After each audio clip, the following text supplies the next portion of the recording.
The following featured presentation is part of the SKYwalking Network.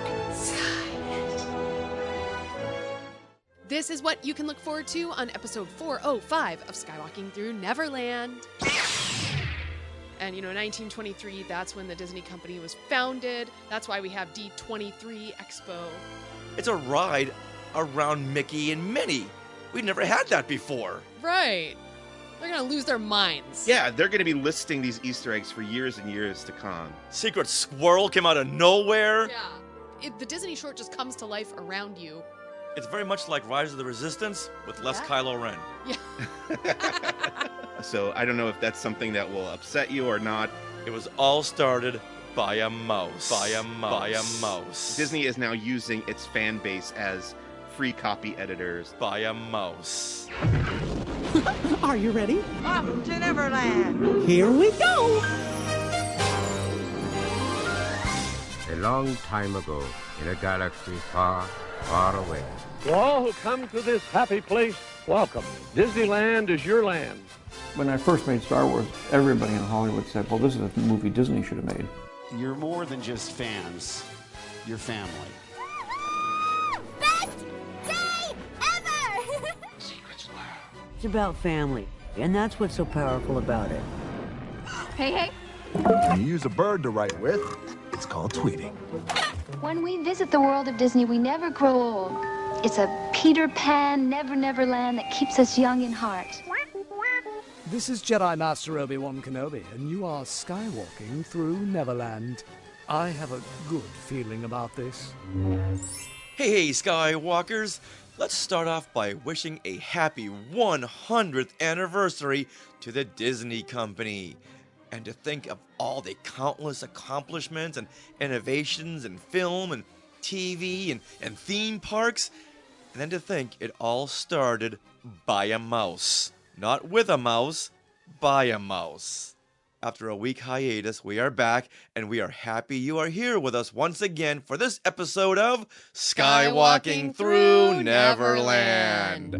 I am Richard Woloski, but now everyone please say hello to my sweetie wife Sarah, who I had to pull off of her iPad sketchpad to do this recording. Oh my gosh, I think my artist has been unlocked. Because we're working on our new companion book to Today in Star Wars History, and it's going to be really fun because it's more of a journal / workbook that you guys can write in. However, we needed to make it look cute and fun, and I started drawing some fun icons, Star Wars icons, and now I can't stop. It's like, okay, when you hit 1,000, we're good. She's on like 1,138. Like, okay, enough. Let's get back to the book. There's so much fun. So if you see me, I've been sharing at Jedi Tink, like on Instagram and on Facebook. So thanks for all the comments, you guys. Like, wow, it's really fueling my fire to make some more. Mm-hmm. And you know what? We are going to make some swag out of these too. Like I foresee some buttons. Maybe there might be some other things in the works. That's a good idea. Yeah. For anyone who buys this companion book, maybe they get some free swag, especially if they're in the Skywalking Force. Maybe we bring them to WonderCon in March. Yes. Mm-hmm.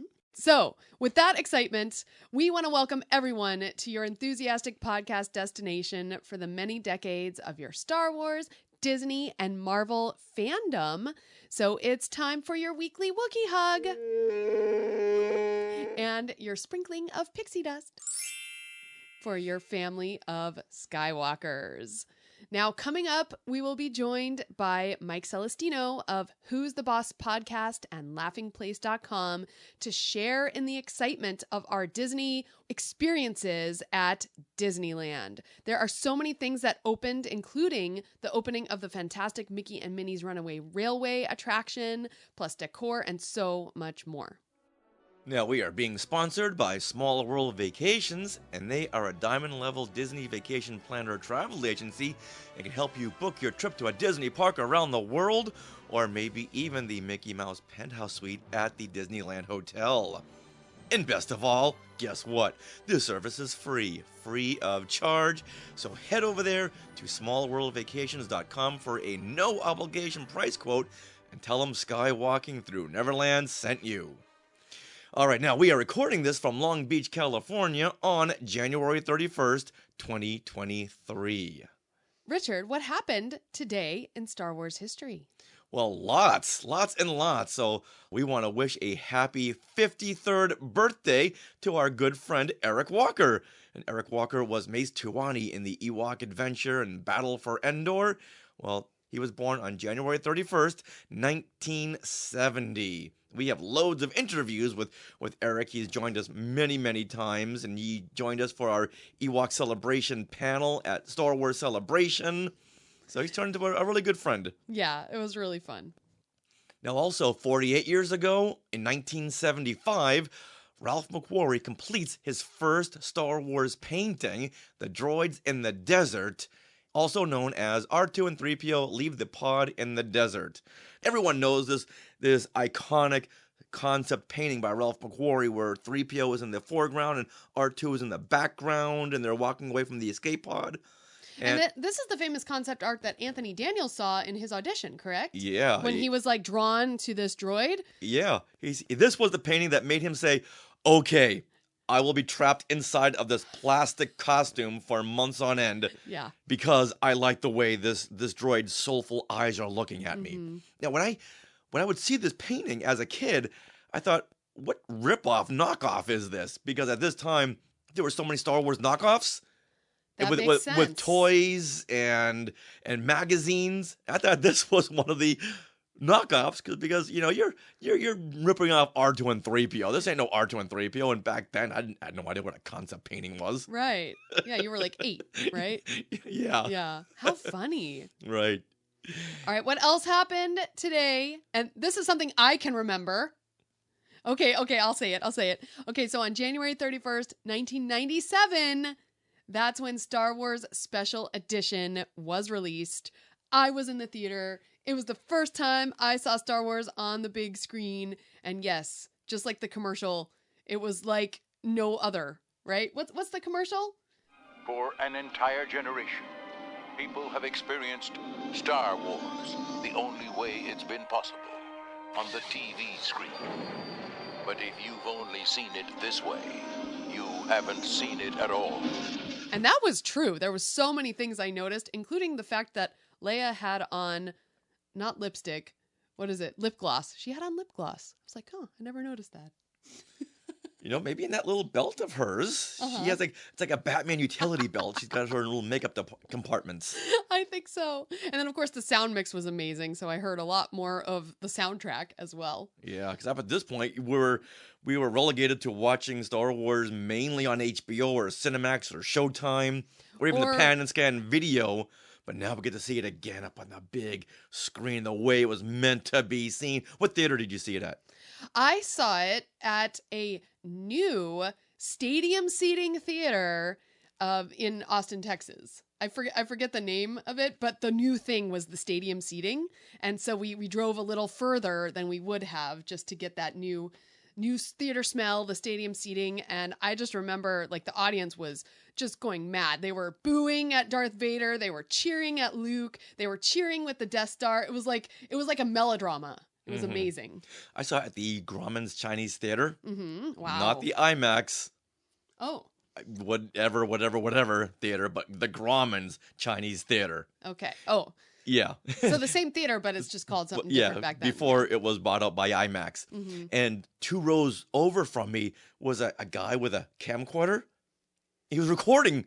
He was bootlegging the movie. Oh, no. Yeah, and I hated to do it, but I had to go and tell one of the workers, like, hey, this guy's bootlegging the movie. Meanwhile, I'm trying to watch the movie out of one eye and tell this guy out of the other eye. He's like, okay, I'll get to it. Never. I'm sure it's on YouTube somewhere. Yeah. But come on. Oh my goodness. I never thought I would see Star Wars like this again. Every once in a while there would be screenings, charity screenings. So maybe once every couple of years you would see it on the big screen again. Right. But this, you were seeing something that was very familiar in an all new way because you had all these new shots and scenes. And despite what people say about it, I loved it. I just loved it. And if you want to watch the originals, pop in your Laserdisc or your VHS tape. Wow. You could still watch the original. Lucas wasn't going to go around to every single household and with a sledgehammer and smash every videotape and Laserdisc saying, oh, you can only watch the special edition now. So if you have a gripe against the special editions, stop it.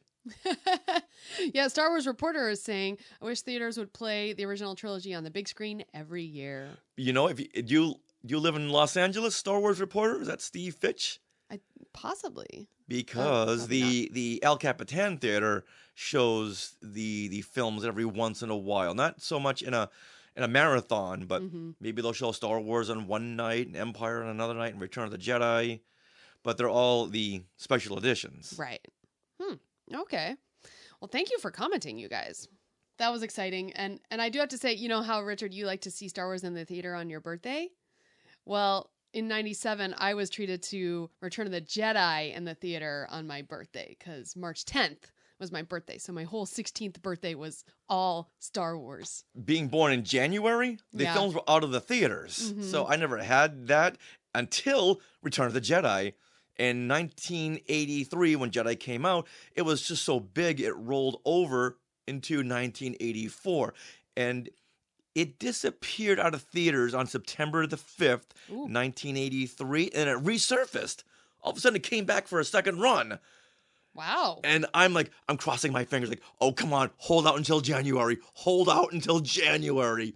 So on January 16th, 1984, my mom took me and my friends to the Waltham movie theater where we got to see Return of the Jedi on my birthday. That was a huge, huge, great fandom highlight of my childhood. That's awesome. All right, with that, let's move on to Things We Want to Share. Things we want to share. Things we want to share. Things we want to share. 2023 hit another low last Wednesday, January 25th, when we lost another big piece of my childhood when Cindy Williams passed away at the age of 75. And her biggest claim to fame was playing Shirley Feeney in Laverne and Shirley, which was a revolutionary show at the time, which ran from 1976 through 1983, where two females led a cast. Now, around this time, we had shows like I Love Lucy, but you had Lucy and Ricky. Right. And you had Maude, which you had Maude and her husband. You had Mary Tyler Moore, which was Mary and all her male newsroom co-workers, right? We had Wonder Woman, but we had Wonder Woman and all of her male companions. I mean, like, working companions, meaning. There were very, very few exceptions, like One Day at a Time and Charlie's Angels. But Laverne and Shirley sat at the top of that Mount Rushmore of female-led shows. Right. Very, very revolutionary. Now, did you watch Laverne and Shirley on Nick at Night? I watched it a little bit because, I mean, Happy Days was like my favorite show growing up. And that kind of was born from Happy Days, of course, made by the same creator. Gary Marshall, yeah. Gary Marshall, yeah. And so it had that same feel. And I believe it's also set in Wisconsin, right? Which is where my whole extended family lives. So I did feel a connection to it, but I didn't see it as much because I was not that generation. I wasn't even born until 81. So I saw a lot of these shows on Nick at Night, and if Nick at Night wasn't showing Laverne and Shirley regularly, I didn't see it, basically. So I did see a few episodes, but not enough to like really know all the characters, like Happy Days. Okay. Now, Tuesday nights when I was a kid belonged to Happy Days and Laverne and Shirley. The next day, all the kids in school were so excited to talk about Fonzie and Richie and Laverne and Shirley. And you couldn't go a day back then without hearing Shamil, Shamazel, Hassenpfeffer Incorporated. Which is how Laverne and Shirley would start every episode. What does that mean? First, let's go ahead and play it for everyone. Oh, and then we'll decipher this. Perfect. All right. 1, 2, 3, 4, 5, 6, 7, 8, Schlemiel, Schlemazel, Hassenpfeffer Incorporated. We're gonna do it. Schlemiel, Schlemazel. What is this? So, of course, I had to do a deep dive into this. Okay. So, Schlemiel is an inept, clumsy person, okay? And a Schlemazel is a very unlucky person. Aww. So there's a Yiddish saying that translates to a funny way of explaining them both. A Schlemiel is somebody who often spills his soup, and a Schlemazel is the person it lands on. So really, you really don't want to be either one of these people. No. And Hassenpfeffer is actually a German stew. Yes. Why it's incorporated? I don't know. But you put all this together, and they're just a collection of funny words, kind of like what John Lennon did with I Am the Walrus. Oh, my God. Put all these funny sayings together, and look what you get. But you put all this together with a fun countdown. Mm-hmm. So every day you would just see kids, boys and girls doing this. 1, 2, 3, 4, 5, endlessly, and it never got tiresome. So that's really weird. So Hassenpfeffer Incorporated, I wonder if that's like a company in... You know what? Doing my deep dive, I Milwaukee? I looked, and Okay. I couldn't find anything. Because Milwaukee, I mean, that's where a lot of German immigrants ended up. In fact, I mean, that's why my family lives there. You know, I'm German and Austrian descent.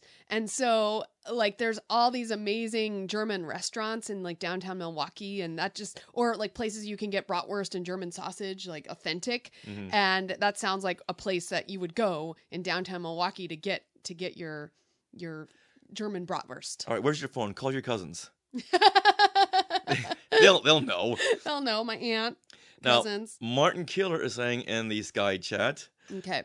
I thought Schlemiel and Schlemazel was in Jabba's palace. You know what? That'd be funny to do some kind of a tribute to that with new characters. Kind of like the way Lucas paid tribute to Klaatu, Barada, and Nikto from Yes. A Day the Earth Stood Still for Jabba's palace minions. Mm-hmm. So let's maybe add these I love into that. and they're like two bumbling characters. Very Laurel and Hardy. Yeah. All right, Kevin Toft is saying, a new movie idea, American Graffiti, The Adventures of Luke Starkiller as taken from the Journal of the Wills, 1138 Willow. That's kind of like the idea behind the George Lucas Super Live Adventure. Oh. This big theatrical stage show in Japan in 1993, where they just mashed up all of Lucas's movies with a thread of a young girl traveling through all of these films. That sounds amazing. Also, Justin is saying, have we ever been to the American Graffiti Festival in Modesto? Oh, what? Does everyone go with their vintage cars and drive down the street, I'm sure? Yeah, on their little Vespas and crashing into Coke machines like Toad. No, we have not been. Have you? Some Let of us American know. Graffiti was even shot over here in West Covina. Really? Yeah. That makes sense. Yeah, I'm sure when they shot it all, it's like, oh, we need to do pickups. Let's just hike it over to West Oh, yeah. Covina. Well, how about some of her other big film credits, like American Graffiti? Mm-hmm. Definitely. More American Graffiti. Yep. And Francis Ford Coppola's film, The Conversation. Okay, so I definitely saw American Graffiti, and that's where I have to say I remember her most from. Mhm. She's the girlfriend of Richie Cunningham, right? Yes. It was Yes. yeah, all those characters and actors. Yeah. So I thought she was great in that film. I really loved her in that movie. When I was a kid, I was very confused with American Graffiti, which I saw in 1978 when it was re-released, since George Lucas was the now big breakout star of Star Wars and Harrison Ford. So they re-released American Graffiti. And I thought Ron Howard and Cindy Williams were playing Richie Cunningham and Shirley Feeney in American Graffiti. I could see that. Oh, yeah. This was the 70s when mashups and all-star specials were the rage. So I really thought American Graffiti was a super all-star special with Richie and Shirley. And Han Solo, right? And Han Solo. And Chrissy Snow from Three's Company. Richard Dreyfuss from right. Jaws. Oh, my God. And then some other people who I had no idea about. Which is really funny because American Graffiti was kind of all of their breakout beginnings, right? Mhm, yeah. Even so Richie Cunningham, who's Ron Howard. Ron Howard, thank you. Oh my God. Ron, Well, he was Opie in Right. an Well, Andy yeah. Griffith show, but as an adult actor. right. When did Happy Days start? That was 74.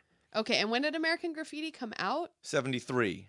Okay, so it was right around that same time. Wow. Yeah. That's So crazy. it was because of American Graffiti and its success that ABC said, you know what? We passed on Happy Days, but since there's a rage with the 50s and 60s time period and Ron Howard, let's give this little Happy Days a shot and see where it goes. Yeah.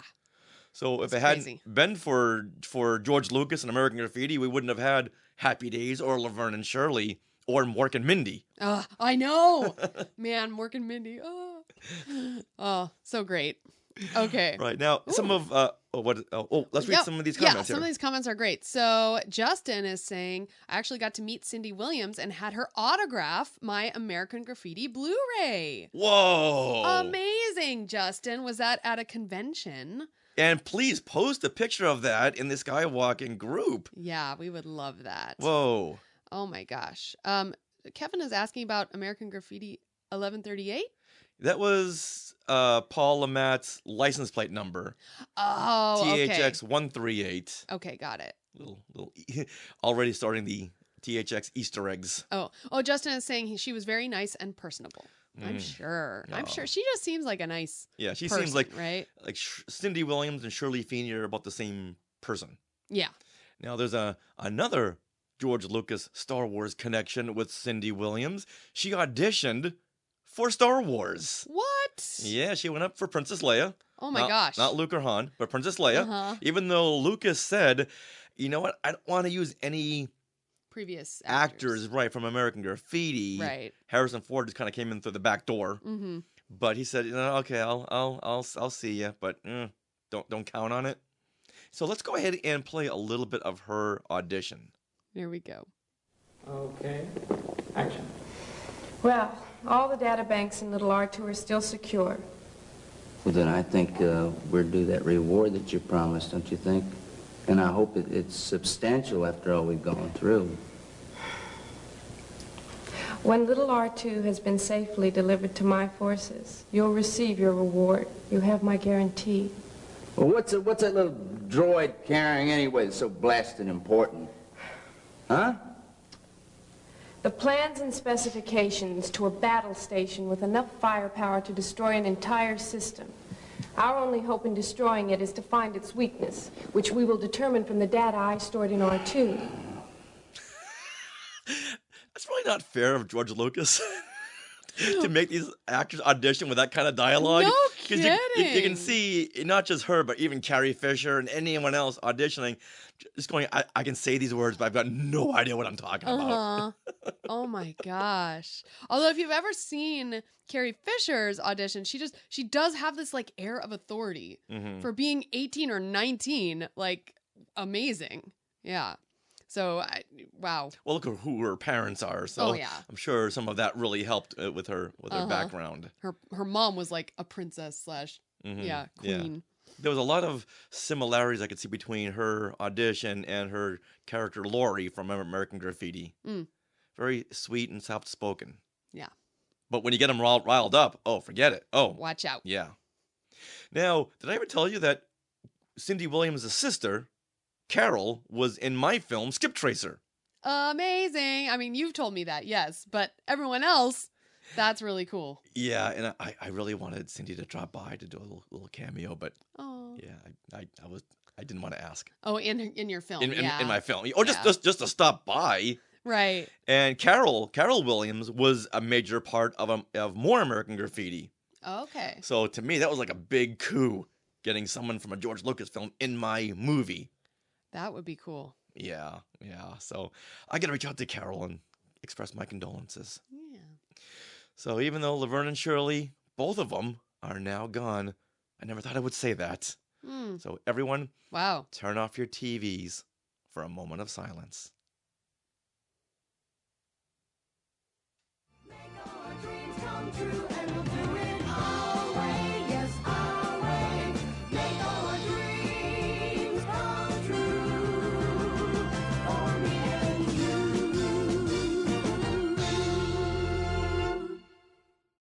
Wonder is magic, the way it dances into your bones.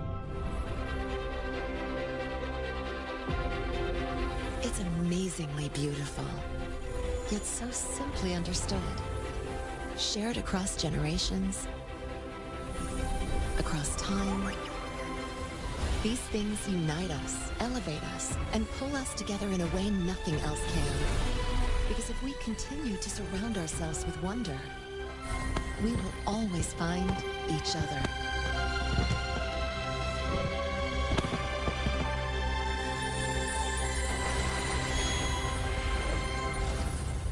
I only hope that we never lose sight of one thing, that it was all started by a mouse. Seems like not a month goes by without Disney celebrating a big event. Well, on January 27th, they had something really big to celebrate, Disney's 100th anniversary. And this marks the 100 years the Walt Disney Company has been in business. The celebration officially began at Disneyland with several experiences to get excited about. And to share in the excitement, Mike Celestino from laughingplace.com and Who's the Boss podcast is back to share his stories. Hey, Mike! Hey, Skywalkers. It's great to be back. Thank you so much for the invite. Always love coming on the show, talking about Disney and Star Wars with you guys. What's it been, 4 weeks since you've been here? That's way too long, Mike. Where have you been? We've missed you. Thank you. Thank you for inviting me back. Yeah. Now, back at the D23 Expo in September, this is when this celebration was announced, starting at Disneyland. So what were you excited about when you heard that announcement? I'm always excited when new stuff comes to Disneyland, really anything new, because I'm there so frequently for my job. I would say on average about once a week. So anything new is going to be fun and exciting for me. And this was just so much new stuff all at once. In fact, we were talking about how it was kind of a shame that the Mickey and Minnie's Runaway Railway and Toontown didn't get to open at the same time. But if that had happened, it would have been completely overwhelming for me personally, because it just would have been so much to cover. So I'm glad it's kind of happening in phases. I think that would have overshadowed the whole big event if Toontown itself had opened, because Toontown doesn't open until March the 8th. However, Mickey and Minnie's Runaway Railway, that opened on the 27th. And it is in Correct. Toontown. Yeah, exactly. but like they have the rest of Toontown like boarded off. Yes, right the now. big construction walls up, blocking you from going past that point. Only about a quarter of the land is accessible right now. Yeah, I remember going when we were at D23 and we were at the Wonderful World of Dreams Pavilion, and we saw this model of the ride. It's like, what is this? And at that point, I didn't know what this was all about, because we hadn't ridden it. We hadn't ridden it until last November at Walt Disney World, so I had no idea what this was. But it's like, hey, it's a ride around Mickey and Minnie. We'd never had that before. Right. Yep. And it was the retro Mickey and Minnie, which got me really excited. Anything retro, you got my number. Yeah, really, really enjoy Mickey and Minnie's Runaway Railway. I don't know about you guys, but Toontown was never really a regular haunt for me. Like, we'd go back there eventually, but in my head, it was always more for kids, for younger kids. And it was built in the 90s where I was already a teenager. So it was a very infrequent visit for me. Occasionally, I'd go back and go on the Roger Rabbit attraction, of course, but now I feel like I'm going to be back there all the time. Well, we never went there because it always closed at like 11:30 a.m. It closes really early. That too, yeah. We're always at the parks late, and I think the only times we ever go back there, we've only ridden Roger Rabbit's cartoon spin like once, and the only time we would ever go back there was when the Mickey's Halloween party was held at Disneyland, and you had like one of the candy trails back there, the treat trails. And so that's like literally the only time, and we'd start back there and then just head into the park from there. Yeah, wow. I got very bad memories of that, because that's when they gave me a little bag of apples. Like, I don't want these, and I threw them back into the bin. Alarms went off, security swooped down. And they took away the whole candy bin because Richard had put something back in the bin. Secret squirrel came out of nowhere. Yeah. It's like, we can't give out the rest of these apples now because they're contaminated. And this was even before the whole pandemic. Yes. And then it gets worse. And then I said, instead I'll take this bag of M&Ms, and I reached in and grabbed a bag of M&Ms. Now they have to replace the whole second bin because I put my hand. I wash my hands like every 20 seconds. Even before the pandemic, I always wash my hands. So, dude, relax here. I had no idea they were so cautious about the candy distribution process. Yes. I didn't know either until I'm getting all these really sour looks from everybody. We learned the hard way. Yes, Wow. yes. But you know what? We're getting off track here. We All right, are. back to Disney's 100th anniversary. So You know what? Sarah. Oh, yes. Okay, well, let's go with you now. Okay. What were you excited about when this was announced at D23? Oh my gosh. Well, I was excited about getting Mickey and Minnie's Runaway Railway, definitely.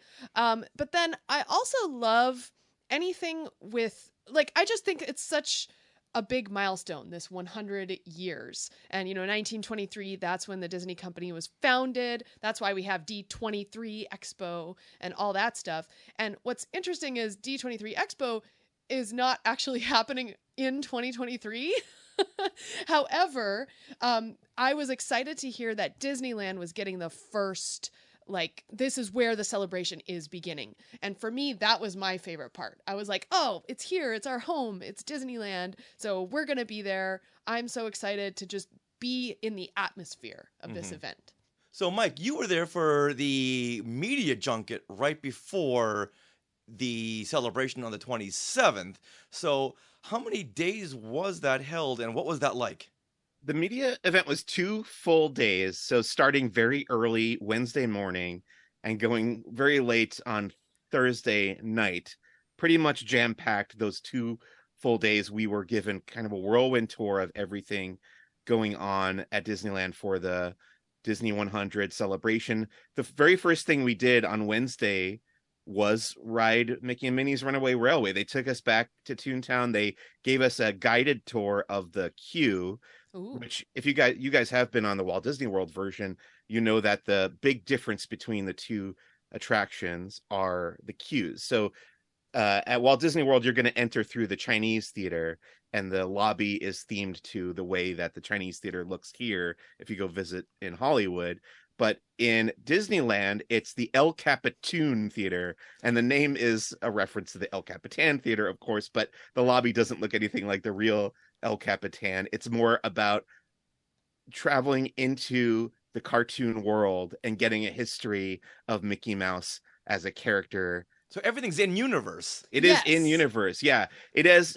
I compared it to Who Framed Roger Rabbit, the movie, where the concept is these cartoon shorts were filmed on a actual set with real props, and they've got those props on display in the El Capitan Theater throughout that queue. So it's a lot of fun. There's so much to look at, so many Easter eggs that I picked up on some of them, but there are going to be Disney cartoon short super fans that are going to collect, they're going to lose their minds. Yeah, they're going to be listing these Easter eggs for years and years to come.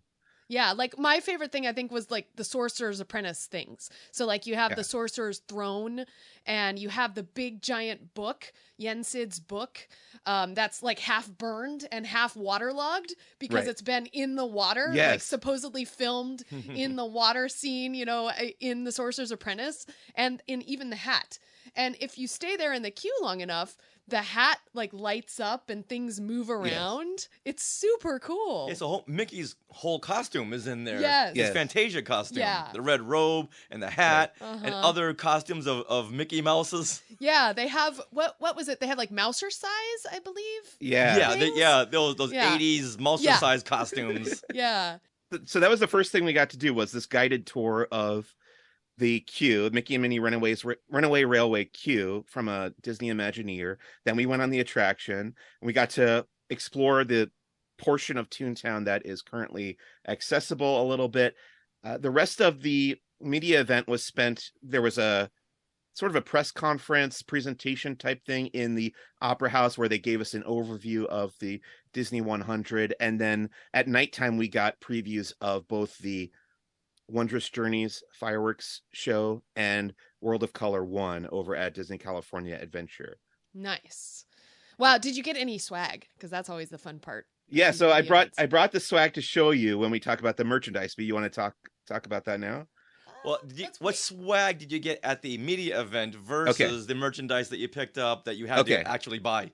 So swag that I received from Disney, I got a Mickey plush. He's in his new outfit from Disney 100, the kind of sparkly, I don't know, what color would you call this? Yeah, platinum. that's right, platinum tuxedo outfit. Very nice. I got a pair of ears for the Disney 100 celebration with Mickey and Minnie. And these are the better ears that doesn't look like someone just dropped some liquid aluminum on your head. right. On the back, it says 100 Years of Wonder. Nice. And then also I'm covering the camera there. I got a Disney 100 water bottle with tumbler, Mickey and Friends, on the in side. that kind of Art Deco design that they've been doing, because 20s. Mm-hmm. Yeah, right. Very nice. And then lastly here, a Disney 100 Magic Band, which I haven't opened because I already have purchased the Magic Band that I was just using to get in and out during the event. I may keep this in the box just as a keepsake, since I don't really need it. Yeah, as a collectible. Yeah. Well, you were set up. Nice. Awesome. You know what? Let's give a little tip about the queue, since we're just talking about the Mickey and Minnie's Runaway Railway queue. We found out that if you get the Lightning Pass. So yes, the individual Lightning Lane, that we ended up buying that on the first day, and at about 10:30 a.m. the only individual Lightning Lanes available were like for 10:45 p.m. that night. So we bought that for $20 each, and so then. Which was well worth it. Which was. I hear a lot of people say, I don't want to buy a ticket. This is not the 1950s. You don't need to buy an e-ticket. Well worth the $20. Yeah. So if you get the Lightning Lane pass, you don't go through the queue. Right. Or not all of it. Yeah, you see maybe 10% of it. Mm-hmm. So you want to make sure that you can do the queue, or ask one of the cast members, I'd like to see the queue. Can I get into the virtual lane? And sometimes they'll let you through. Yeah. Yeah. Which is, you want, once again, seeing all the fun props and set dressing and costumes from these quote-unquote films. Correct. If you've got to wait, an hour, you look at all this stuff, it's part of the attraction, part of the immersive experience. Mm-hmm. Yeah, I'll say on Friday, when I went back to the park for the actual beginning of the Disney 100 celebration, I did the virtual queue. I got a boarding pass at 7 a.m. and I went through the standby line queue, and the speed at which I was moving through there, I thought it was actually too fast. Like, I would have been willing to wait longer and slower to get a better look at everything and to be able to absorb all the details that are around me in the queue. So did you ever ride this before at Walt Disney World? Yes, I rode it once in Disney's Hollywood Studios at Walt Disney World. So I knew what to expect, but it was only once. So I didn't know every inch and, corner of the attraction. So I was excited to get on it again. And then I think I did it maybe 6 times this past week. Wow. At Disneyland. Yeah. And that still's not enough. Oh, sure. When we were at Walt Disney World, Sarah, you kept saying, we've got to get on Mickey and Minnie's Runaway Railway. It's like, yes. Okay, all right, that's fine. I wasn't sure why you were so excited about it. I was excited just because of the whole retro look, and it's the first Mickey and Minnie attraction, but you were like overly excited. So, okay, let's do it. And by the end, we're like, where has this been all this time? It's so cool because it's like the premise is you actually break into a Disney short. Really. Yeah. And the Disney short just comes to life around you as you're on this train, which then becomes different cars that are on what is it called? A trackless system. Yeah. Mm-hmm. Yeah.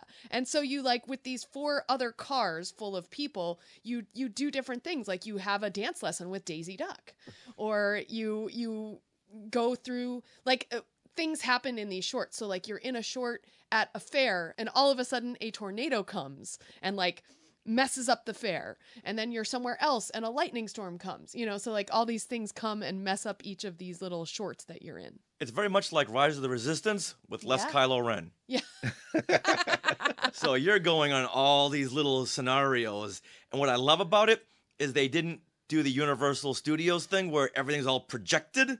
Even the characters and the scenarios, they're all 3D. They're all physical. Yes. And the only projections are the characters' faces, which I've ranted so many times on this show that I don't like when everything is so projected. I like the old school Disney animatronics, but after years of Jack Sparrow never working and taking away the experience and the Indiana Jones, just take them out. Or if it doesn't work, just take them out.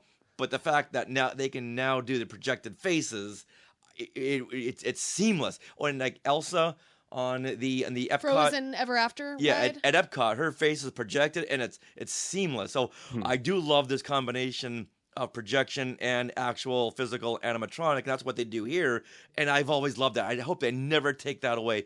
I think when they updated the Alice in Wonderland attraction, a lot of it had turned projection. It's like, all right, I'm out. Well, speaking of projection and physical sets and props, my favorite moment in Mickey and Minnie's Runaway Railway is when you're in this big factory and there's kind of a fake out danger of you getting smushed by this big pylon that's coming down and crushing things.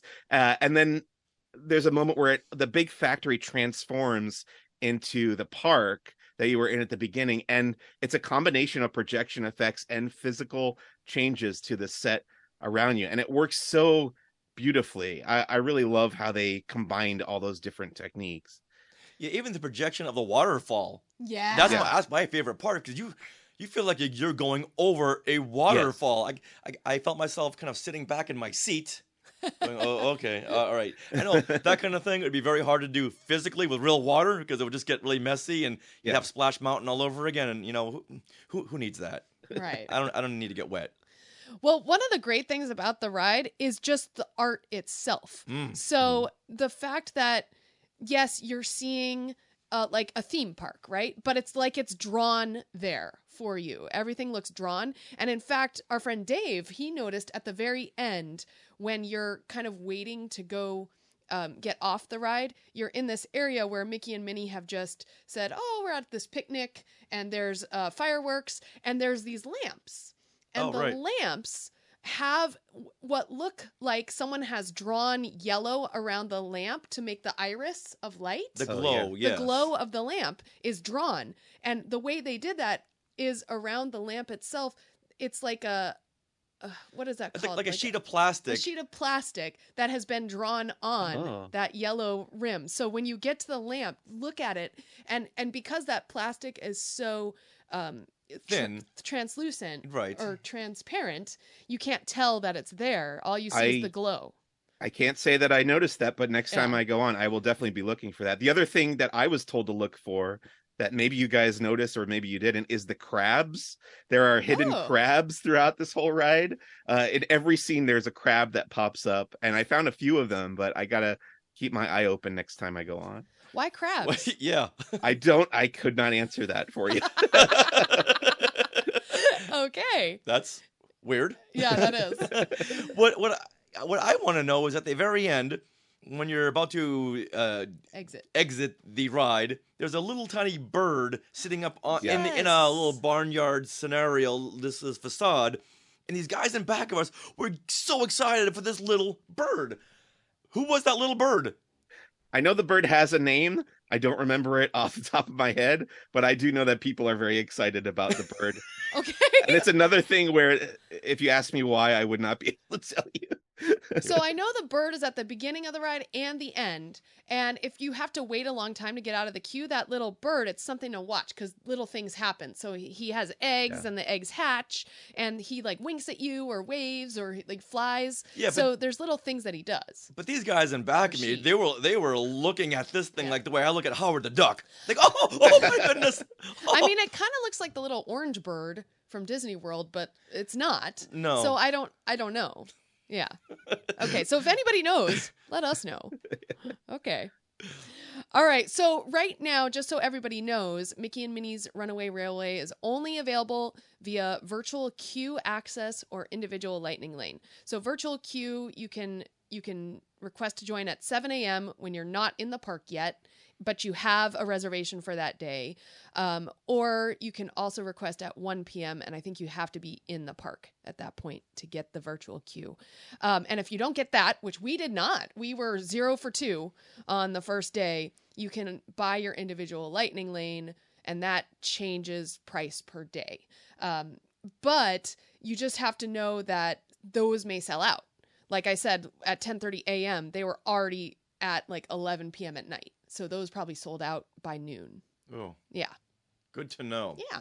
All right, so aside from Mickey and Minnie's Runaway Railway, what else is new to the park to celebrate the 100th anniversary? Well, we should talk about the decor around the park. Is that where you're going with that? Absolutely. Okay. Yeah, I'm setting you up, Mike. Everything. Yes. The first thing you'll probably notice when you enter Disneyland, the park itself, is there's a new Mickey Mouse statue at what we call Christmas Tree Point in the town square of Main Street, USA. I call it Pumpkin Point. Yeah, Pumpkin Point. Yeah, that's where they put the Mickey Jack-o'-lantern at Halloween time as well. Everybody has taken note that the quote underneath Mickey Mouse is a misquote of Walt Disney. So I don't know if that's something that will upset you or not, but it says it all started with a mouse. And I believe the actual quote is, "It was all started by a mouse." Your mileage may vary on how upset that makes you. Who goofed up on that? Rich just seems stunned by this news. I am, because we didn't get a chance to see the front of the statue because they were shooting some live streams there, the official live stream. Yeah. So we couldn't ever get to the front of the statue. But I'm blown away by this.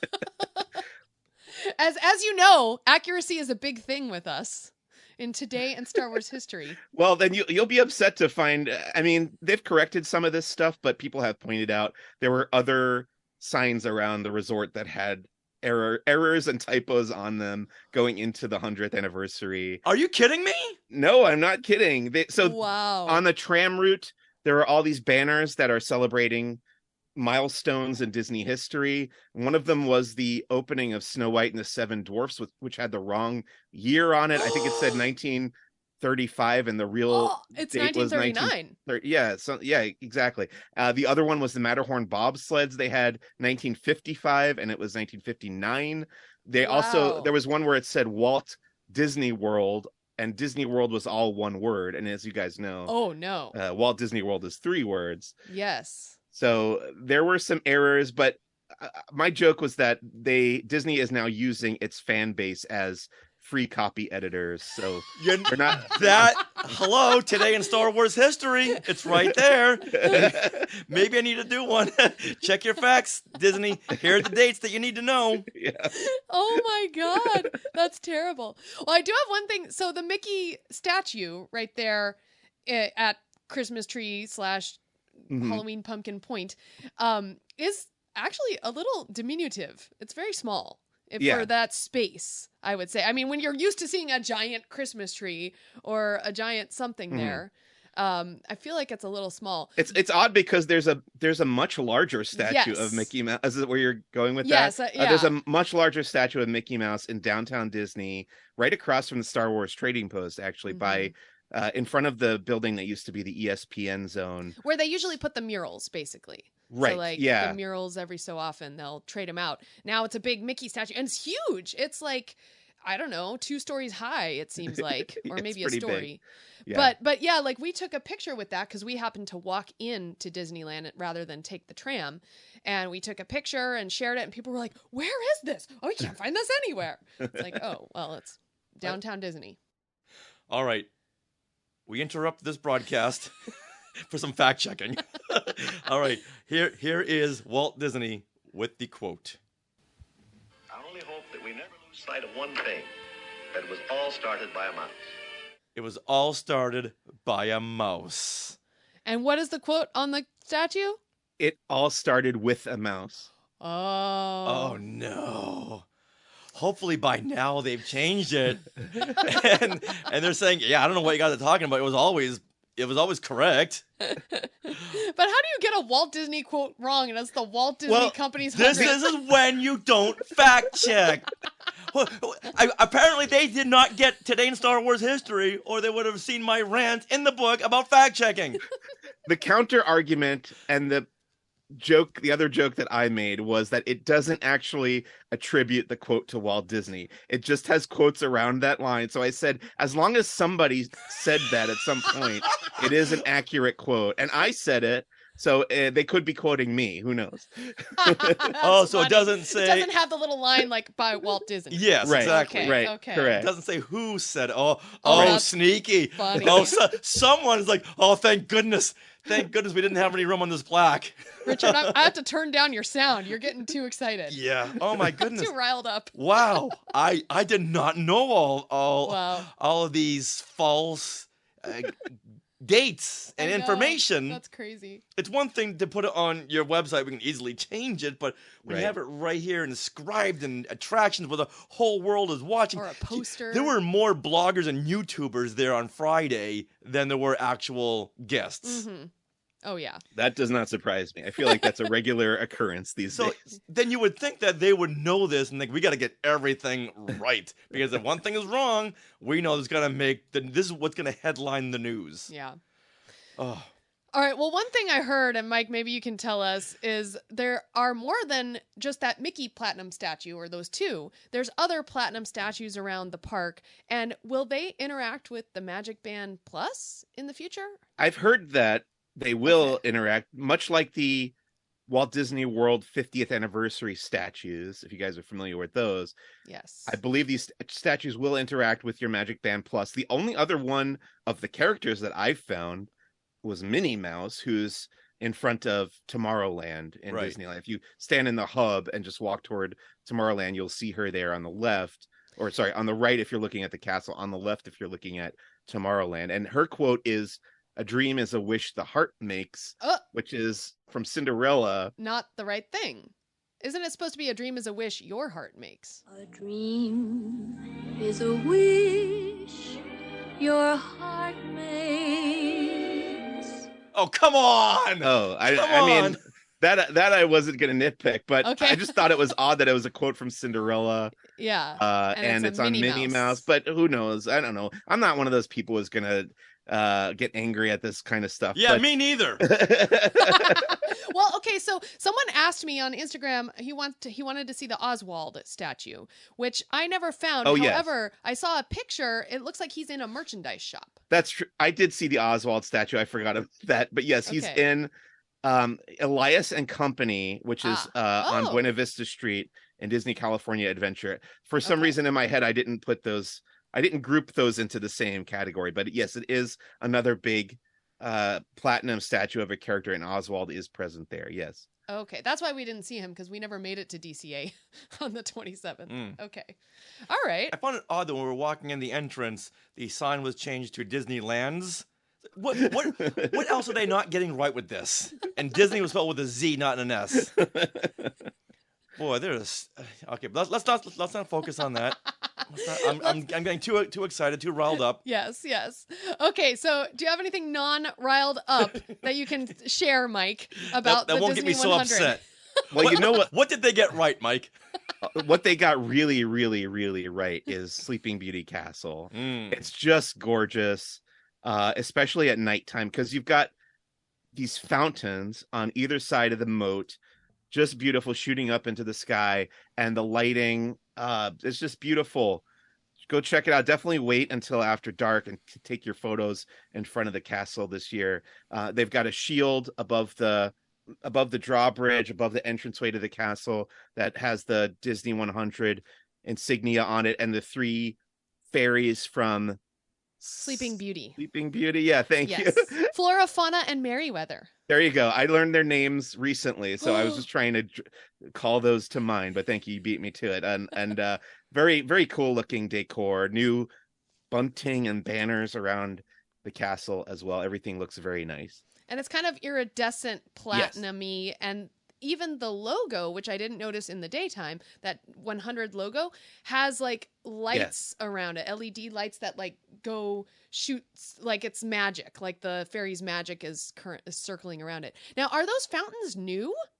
They're certainly new to me. There may have been fountains there at some point in the past, but I didn't start going to Disneyland until the late 90s, so I don't know if there were ever fountains. Okay. I mean, even of last week, I don't think they were ever there, because we were taking pictures, and all of a sudden these geysers started going off, and Sarah and I are looking at each other like, those are new, right?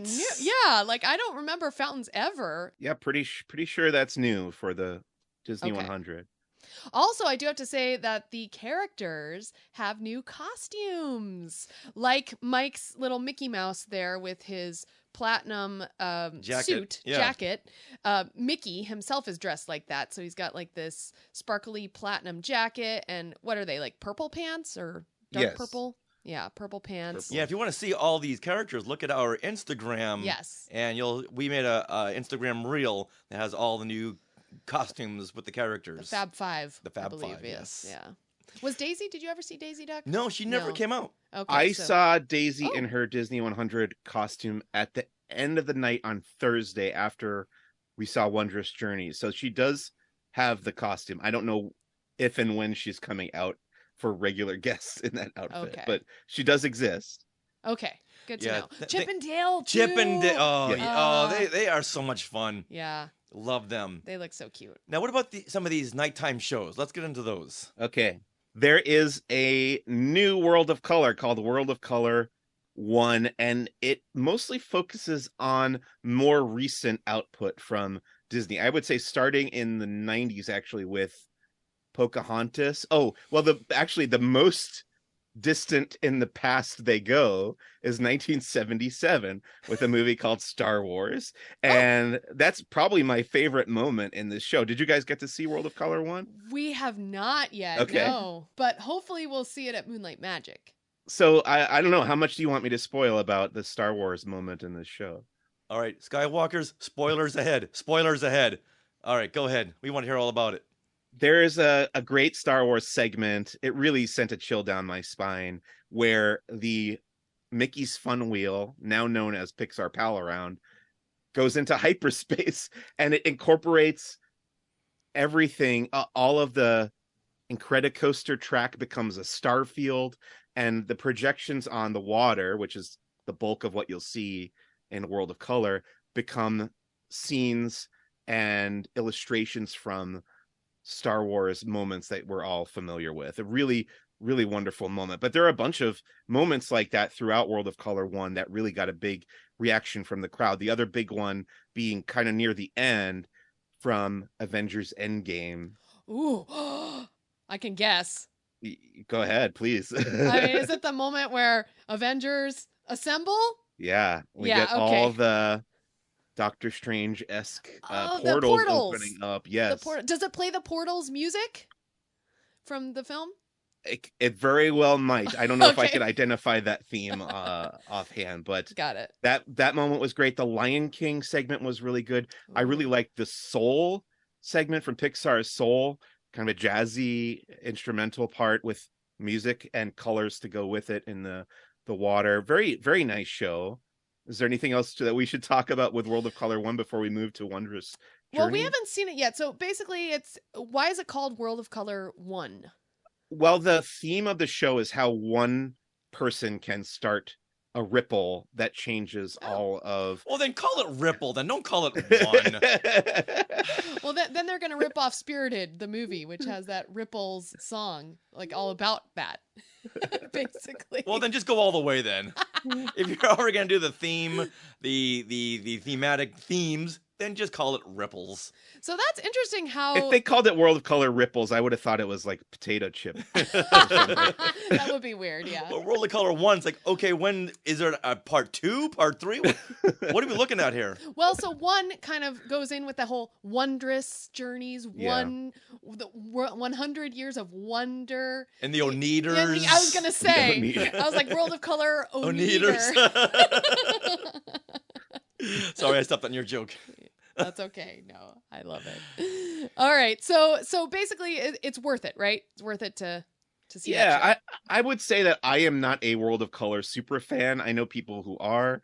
I enjoy it when I watch it. My favorite version of World of Color is the Christmas one. It's Season of Light. That one I can't get enough of. That one I will actually go out of my way to see. But this one I would say is above average when it comes to World of Color. Yeah, I've never been a big fan of World of Color either, and I think mainly because we're always stuck way in the back. Right. So there's trees blocking and don't really get the full effect. So if you're going to watch the World of Color, you got to watch it in that little plaza area where nothing is blocking your vision. Right. If you watch it from too far back, save your time and come back later on?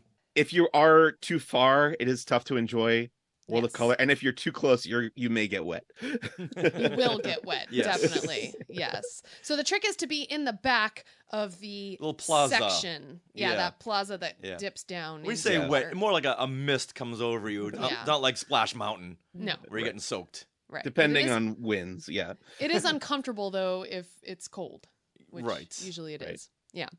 All right. So then let's move on then to Wondrous Journeys, which is the new nighttime spectacular at Disneyland. And it's a projection show, but then on certain nights, like the weekends, it has fireworks also. Yes. And we did get to see the version with fireworks so that they showed it to the cast, Disneyland Resort cast members, and then media was also invited to watch that show. This was Thursday evening. And I really enjoyed this show. As a cohesive show, I think this works better even than World of Color 1. But Wondrous Journeys is a celebration of Walt Disney Animation Studios feature films. So actually all 62 feature animated films from the Walt Disney Studios are represented somewhere in Wondrous Journeys, including the upcoming movie Wish.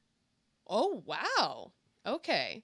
Yeah. Well, so let's talk about who we see flying over the castle. Over the castle, if you're close enough, you will see Baymax from Big Hero 6 and the fairy. Blue Fairy, thank you. Blue Fairy from Pinocchio.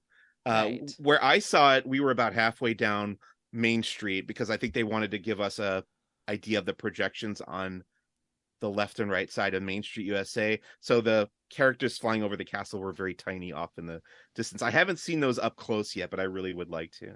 So you got to watch this show a couple of times from different vantage points. Because like you said, if you're in the middle of Main Street, you get a chance to see all the nice projections on the buildings. Which is a lot of animation. See a lot. Yeah. Like you said, I think that's where they represent a lot of the 62 films. However, you don't see the little pinprick dots of the characters flying over the castle. Like, I could not tell that was the Blue Fairy. Not at all. Or Baymax. You saw a big white blob.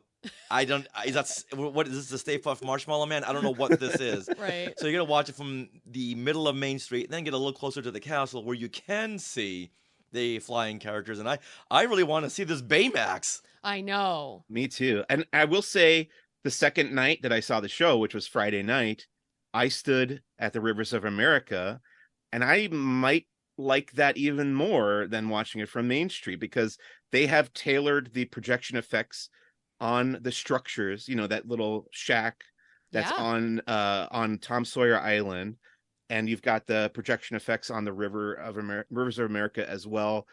It's beautiful, and you can see the fireworks going off if you turn slightly to the right as well. So that might, if you don't want to wait for hours and hours and hours in front of Sleeping Beauty Castle to see this show, that might be your second best choice, is to go and stand on the Rivers of America. It was really terrific, and we've got video of that on the Laughing Place YouTube channel. You can also is Small World another place where you can stand? Okay. So tonight, actually, I'm going back to Disneyland Resort for Sweethearts Night, and I know that I checked the schedule this morning, 7:30 p.m. they're doing Wondrous Journeys without the fireworks. This is the projection only version of the show, and I'm going to go and check it out at It's a Small World, and they'll do the projections on the facade of that attraction, and I'll have video up from that probably tonight as well. Oh, fun. And also, if they do have the fireworks going off, you can probably turn around and see a better view of the Blue Fairy or Baymax coming from the Matterhorn, I would imagine, if you're right there by Depending on where you're standing, I'm sure, that's true. Yeah, we were standing on Main Street, and we made a bunch of friends around us. Yeah, and for an hour. One guy, we had an hour, so one guy was looking up Disneyland facts and Disney facts, and he said, I didn't know this. Disney is the second in line of explosive buyers in the world. Oh, yeah. What's number one? The U.S. government. So Disney is right behind the U.S. government in explosive purchasing. Yeah. Is that random? That's a fun little tidbit. Pretty good. But I noticed that they're scaling back on the fireworks and doing more projections. Because I'm sure those fireworks are very expensive. And plus, if there's one little gust of wind that puts it over the edge where they can't do the fireworks, well, they can still do the projections. Yes. And not have to cancel the whole thing. Because when there's that announcement by Bill Rogers that the fireworks have been canceled, you hear just a loud, audible gasp and jeer throughout the whole park. Yes. Yeah, it's very nice, especially considering that the weather is often uncooperative. It's very nice that they have a B version of the show that they can do, and it's almost just as entertaining as the full version with the fireworks, because they did put a lot of work into mapping those projections on both, on Main Street, on Rivers of America, and Small World. Like, you can enjoy it from any of those parts of the park. Yeah, I agree. Now, we live streamed that on Friday. Where can people find that? Well, that's on our YouTube channel, SKYwalking Through Neverland. Yeah, look at the past live streams. Also, I do want to say, I feel like I need to listen to the soundtrack a little more, because not only did they mash up like a lot of the images to get 62 films worth in there, but they mashed up a lot of the music, sometimes 3 or 4 songs in like one song segment, and it was a little jarring to me. Like I don't know if I liked it that much. I don't know. What did you guys think about the music? I think it's something that I'll have to see a few more times before I really, because the first couple times I watched it, I was like focused on my screen. As you guys know, when you're recording something, I haven't really stood and enjoyed it for my own benefit, I think. So I haven't 100% formed an opinion about the music yet.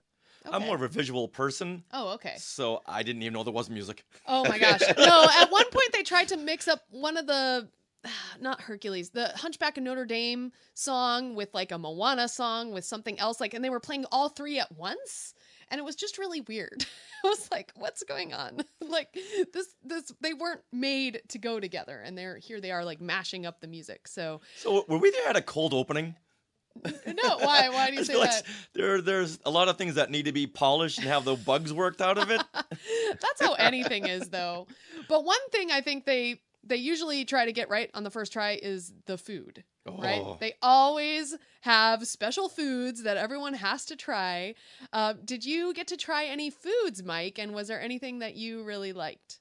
Well, this is the part of the show where I'm going to be a big wet blanket, because as you guys may remember, I have some crazy food allergies, and then there's very limited options for me to eat. I can eat at the parks, but as of yet, I haven't found anything among the new offerings that I can really try. So I stuck to the stuff that I knew I could eat at the existing restaurants, but I would be thrilled to hear what you guys ate. Okay. Well, so we got there, and actually, similarly, it's January, so we're trying to go on a diet, right? Because that's what after we the try holidays, to do, right? You just gain your holiday 20. Yeah. So most of the things that are available as food items are like desserts. A lot of dessert type things, like there's special churros, and it's got like cherry dust. Like cherry seems to be the flavor they've picked to go with this platinum celebration, and also cookies and cream. So like cherry or cookies and cream, I don't know, it's weird. But the one thing we did try was the Disney100 Platinum Trifle. And this you can get at most places throughout the resort. And what it has, it's got like kind of a cheesecake layer along with a cherry compote layer and some chantilly cream, and also Oreo cookie crumble layer as well. Of course, they call it like black and white sandwich cookie crumble because they can't use Oreos, but whatever. But they were Hydrox, weren't they? And then, of course, it comes with the little chocolate coin that has the Disney100 logo on it, which is very photogenic, very Instagrammable. And we did do a reel eating this trifle.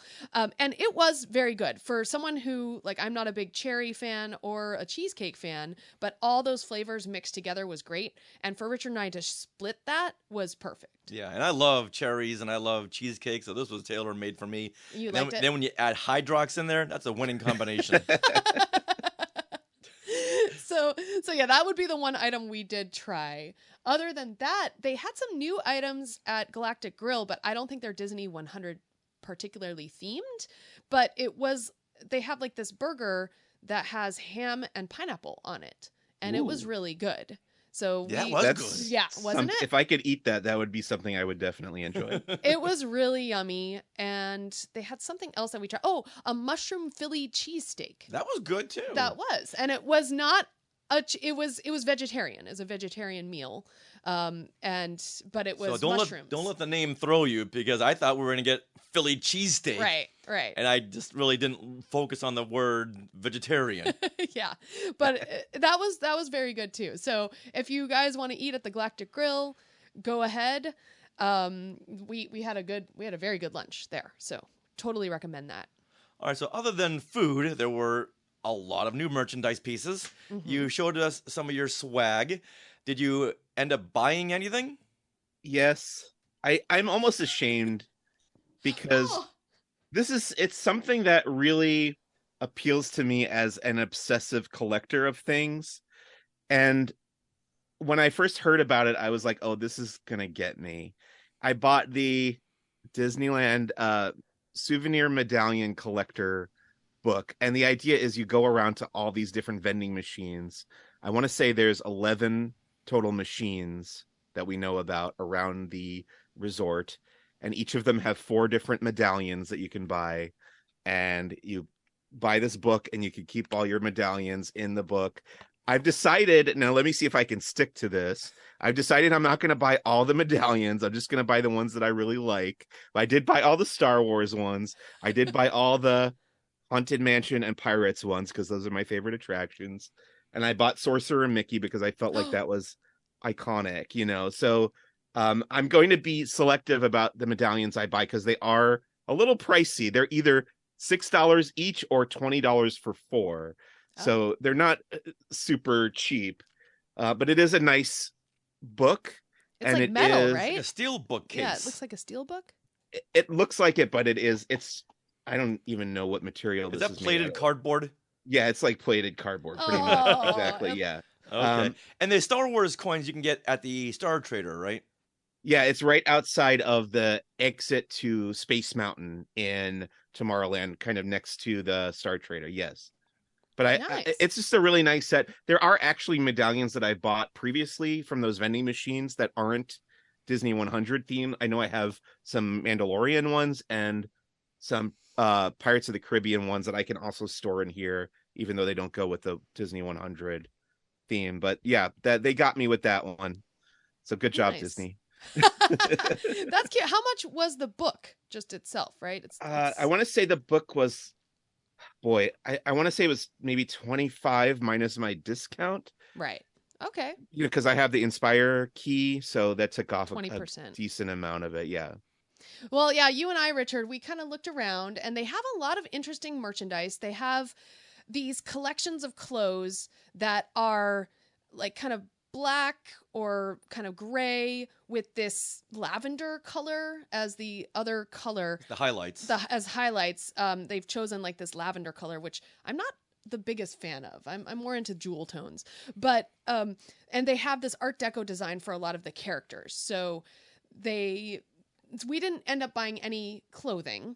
They also have a Spirit jersey, of course, but it's this tie-dye effect, and I don't into get the that tie-dye. at all. Yeah, but they do have a lot of items with like either the logo or the Fab Five with the Art Deco or 100 Years of Wonder written somewhere on there. And we were looking because it's always exciting to get something that celebrates Disney 100. Like you, Mike, you got your book. So we ended up lucking out. Okay, so let me talk about the sippers and the popcorn buckets and the sippers. Like there were lines for miles and miles for these things at the popcorn carts all over the cart on the lines 27th. went on for Niles and Niles.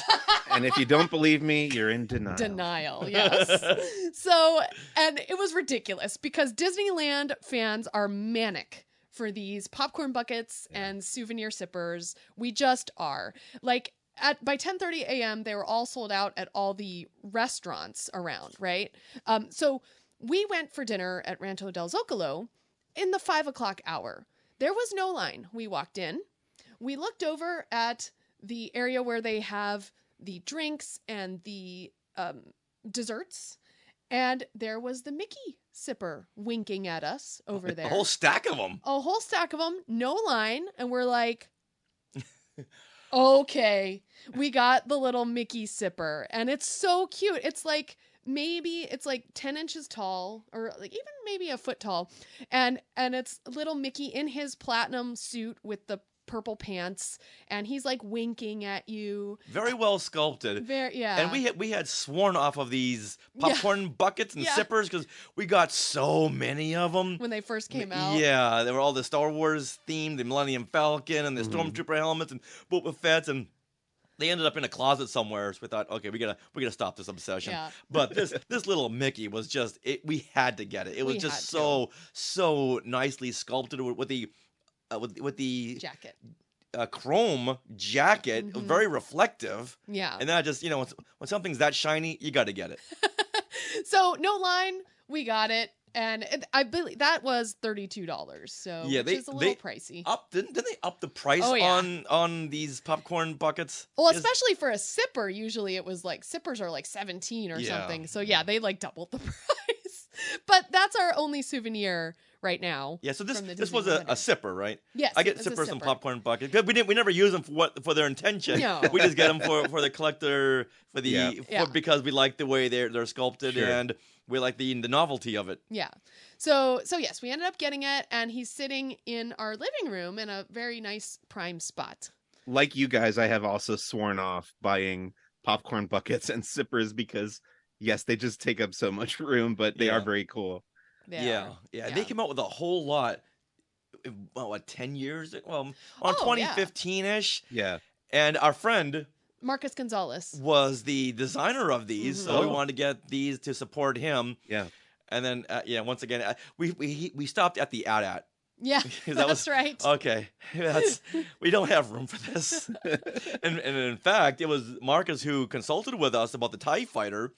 Oh, and he wanted to know he wanted to know about the size. What size should it be, and what should it look like? So we helped him with the design of that. Wow, that that's first really order cool. tie, right? Yeah, that people were wearing. That's sitting right over there.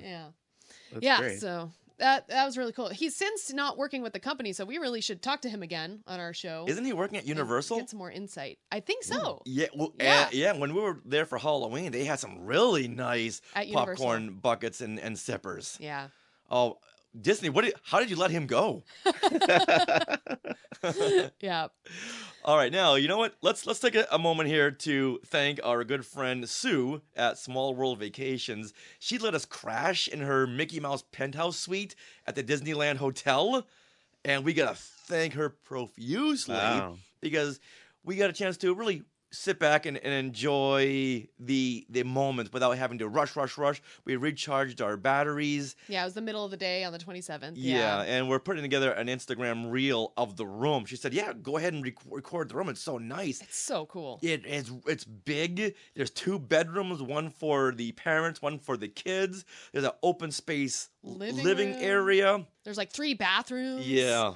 It's insane. Paraphernalia. And on the bar is one of those 80s Mickey Mouse telephones.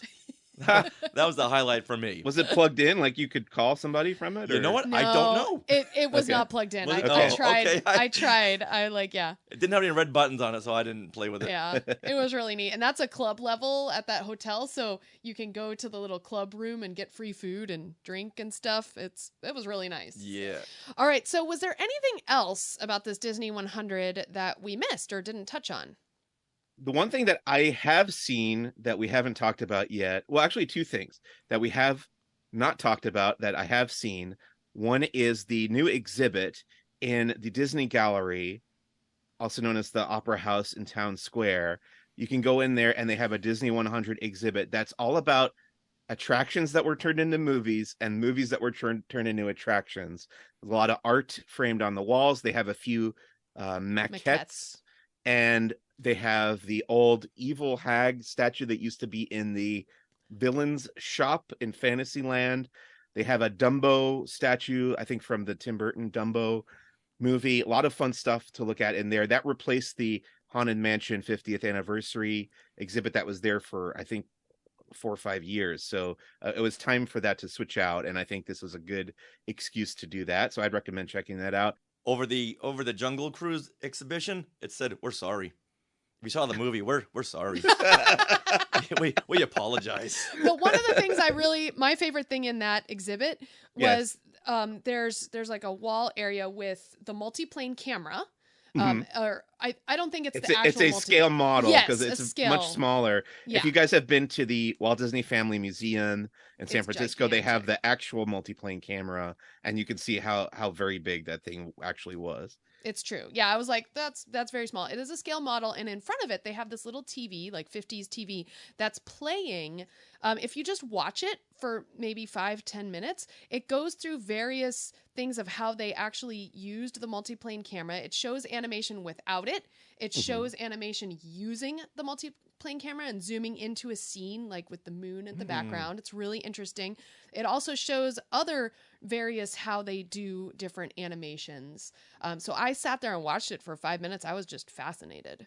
Yeah, they had a little tiny Star Tours exhibit. Not exhibit. It was a couple of I've never seen these concept artwork before. This concept artwork, and I thought that was really nice to see because when you think you've seen it all, there's something new that they show you. Right. Yeah. And next to that, there was a rebel spy who has and who has not been. And of course, I was the only one on the who has not been list. I may have made that last part up.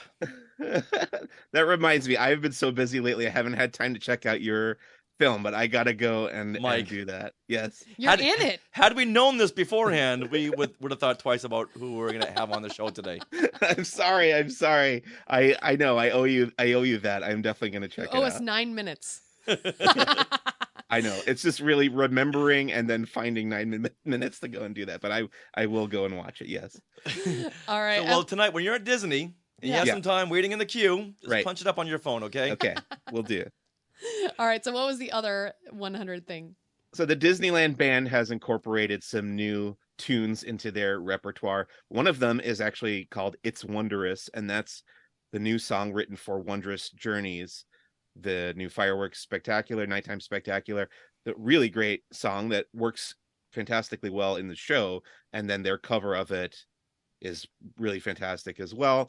And then the other one is the Disney100 medley, which we have broken down on laughingplace.com all the different songs that are represented in that. And it covers a lot of different animated and live action movies, like Mary Poppins is in there, Hercules is in there, and then also the Avengers theme is what closes it out. So all the way up to kind of the modern era of Disney. And this is the Disneyland Band plays this medley?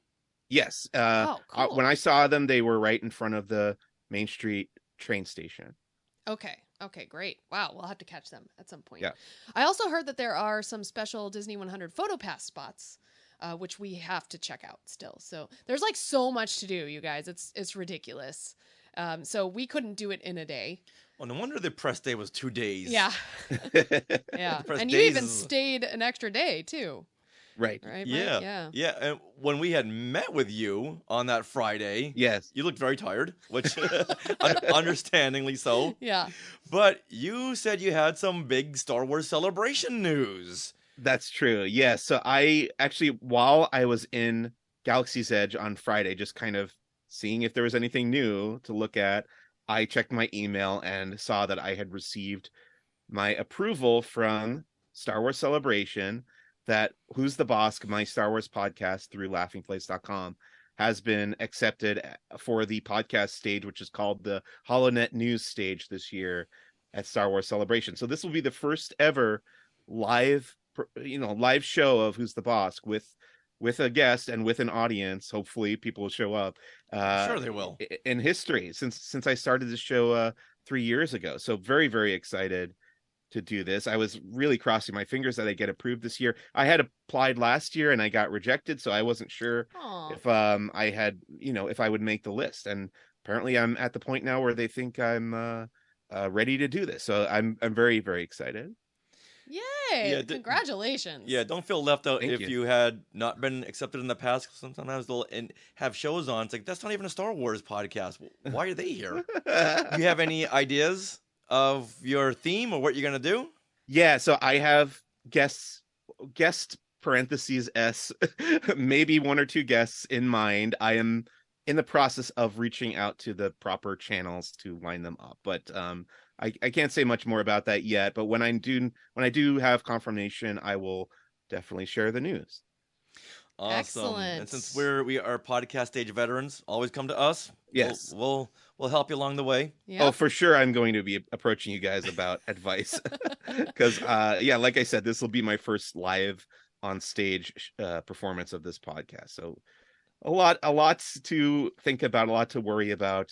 I'll try not to worry too much. Oh, no worries at all. It's a lot of fun, especially when you see the people in the audience like, oh, these are my friends. These are the listeners, people who are here because they want to see Who's the Boss live. They want to support you. Mm-hmm. So you got to go the extra mile just for those people. My other concern is what am I going to be up against? Because not only will that affect who is available to show up, but also it will affect me being able to cover, because I'm going to be at Star Wars Celebration for my job. It'll affect me being able to cover certain panels and presentations. Thankfully, we'll have more than just me there because there are a couple other Laughing Place folks going. But it should be very exciting and fun. Definitely looking forward to that. Yeah, you just go on Twitter. You'll find all the news. Okay. Well, we are very, very excited for you because we know how much fun the podcast stage is. Yeah. We wish we could be there to support you and be in the front row going. Totally, yeah. We'd totally be guests at your show. Like in the audience, yeah. No, it would be great to have you guys there. I'm sorry that you're not going to be in London. If you can have them move it to like a week before or after, we'd be right there. Yeah. I don't have that kind of pull just yet, but maybe in a few years. The day is young, Mike. The day is young. Never give up. All right. Well, where can our Skywalkers find you on social media if they want to follow you? So I'm back on Twitter. I tried the Hive thing for a little while. It just was dead. There was nobody there. I'm back on Twitter at Who's the Boss Pod. And then, as always, on Laughing Place, both the Twitter account, YouTube channel, and laughingplace.com. There's just so much stuff happening. There was just a cavalcade of news last week for the Disney100 celebration. We've got so much coverage of all of that, and I'm catching up. I just did a Star Wars comic book review yesterday. I still have a couple more to get through to feel entirely caught up. Bad Batch reviews every week. Waiting for the big premiere of The Mandalorian Season 3 in exactly a month from tomorrow. So it's going to be a fun year, guys. Very excited. Excellent. All right, now, in your best Mickey Mouse voice, Mike, take us out. Boy. Let me see if I can do this. Oh, boy was right, but now do it in a Mickey Mouse voice. Golly! Jeez, terrible. Terrible. That was awesome. That's all, folks. That's more of a Warner Brothers thing. Oh, Mickey. Do you want me to say, come on down? Wait, what is the line? Never fly to Alderaan? Is that, Neverland. No, that's not it. Alderaan. Never land on Alderaan, yeah. And Disney, get it right next time, darn it. Gosh, darn it. Disney, get your signage correct. Where do you go from there? I don't know. All right. Well, thanks for joining us, Mike. Thank you, guys. Shout outs, Skywalker shout outs. Which Skywalkers get props from here in Neverland? Who was tweeted out? Shout out. Who was photobombed? Shout out. Who was shared a post? Shout out. So at the beginning of every month, we like to take the time to thank our Skywalking Force, the midichlorians, to our network. I love that. Thank you.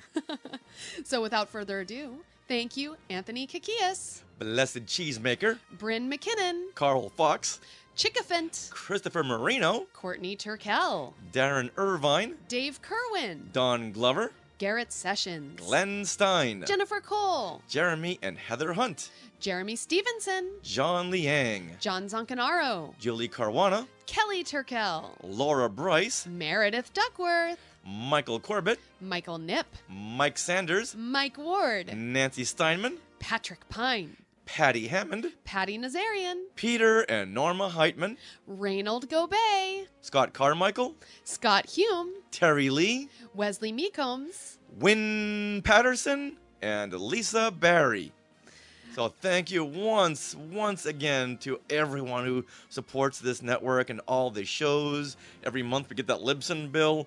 So your Patreon Skywalking Force help really helps us pay for all those services and helps keep those shows on our network. Yeah, so thank you so much, Skywalkers. We adore you. You are our midi-chlorians. I love that.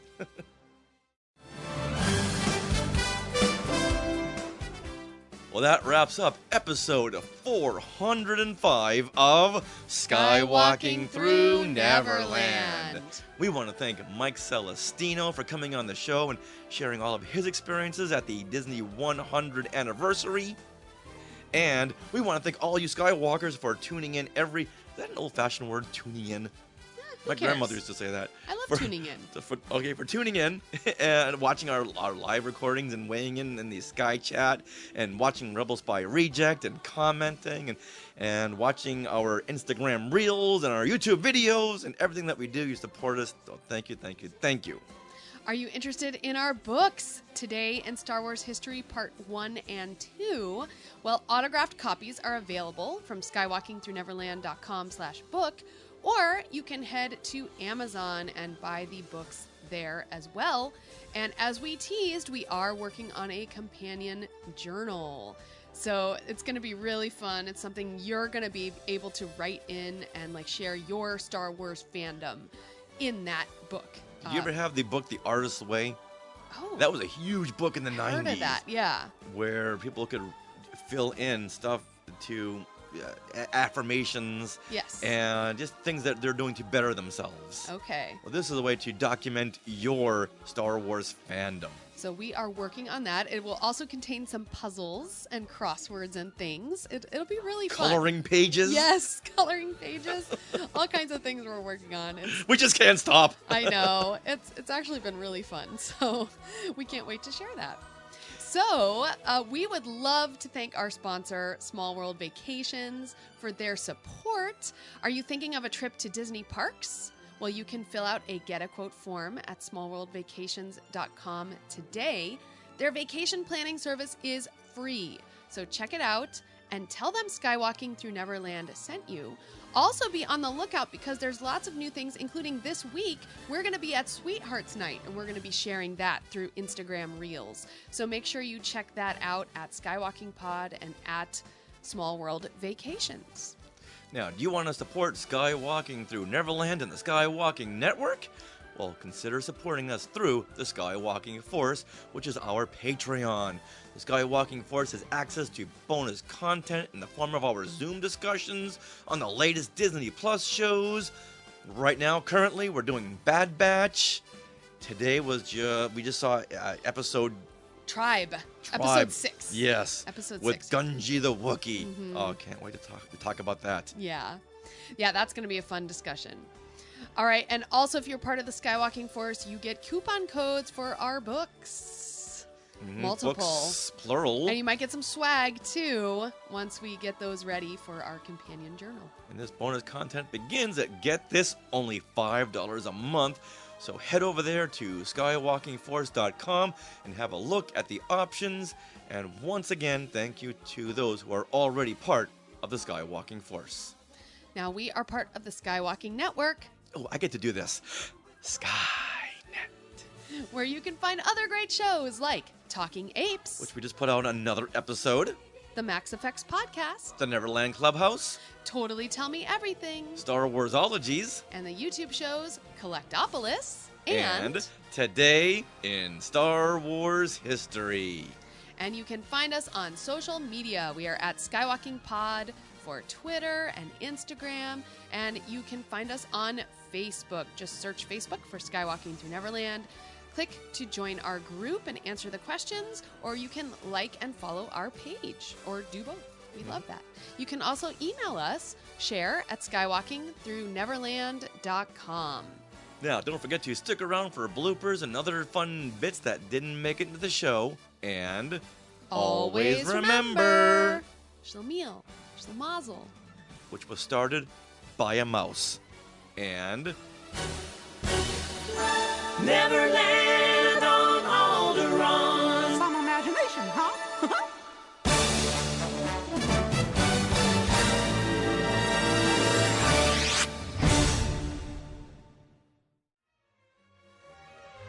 To our Skywalkers and Tweetwalkers, thanks for listening. Skywalking Through Neverland is created and produced by Richard and Sarah Woloski. Original music by Rob Dellinger. Creative consultant Mark Augushowitz. Technical advisor Peter Heitman. Facebook administrators Donald Wicks, Joey Pittman, and Norma Heitman. Skywalking Through Neverland is intended for entertainment and information purposes only. Any sounds, music, and clips played during this podcast are the property of their copyright holders.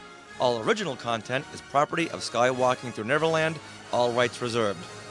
Sorry, had to be said. Star Wars reporter says, my first time seeing Star Wars was when I was 6 years old at a drive-in theater. Oh. Nice. And a month later in a normal theater. Which did you like better? Let us know. I saw Close Encounters for the first time in a drive-in theater. Could you pay attention? No. I feel like you need to really pay attention to that one. Yeah. As an 8-year-old, you just couldn't get your head around Close Encounters. It was just too... Oh. There wasn't enough aliens. Yeah. All right. Hey, Justin says Michael McKean is the only major cast member still around from Laverne and Shirley. Oh. You know what? You're right. David Lander. Michael McKean played Lenny and Squiggy, who later became Saul's brother in Better Call Saul. Oh, my. Oh, wow. Oh. Yeah. Okay. He was Lenny. The older brother. Yeah. Okay, yeah. wow. And David Lander, who played Squiggy. God. Died, I think, in 2020. Wow. And Laverne, Penny Marshall, died in 2018. Yeah, something. 2016, 2018, and then Gary Marshall died right after that. My goodness. Yeah. We got to go edit and write a book. All right, it's ended.